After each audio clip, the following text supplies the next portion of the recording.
In this video, I will show you how to reactivate a private server on Roblox. So let's say you have deactivated a private server and you want to use it again, so you want to reactivate it, then this is what you need to do for that. So this is the game where I want to reactivate the private server for, so I'm going to click on this, and then from here I'm going to click on servers. Right now I'm going to scroll a little bit down, and in here I will find my private server. So in order to reactivate it, I'm going to click on the three dots in here, and then I'm going to click on configure.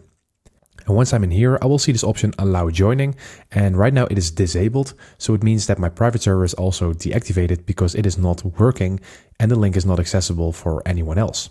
So in order to reactivate this private server, I simply need to click on allow joining in here. And right now, as you can see, the private server status has been changed. And right now, the link is accessible again to anyone that is invited, including myself. So this actually means that the private server is now reactivated. So that is how you do it. I hope this video helped you out.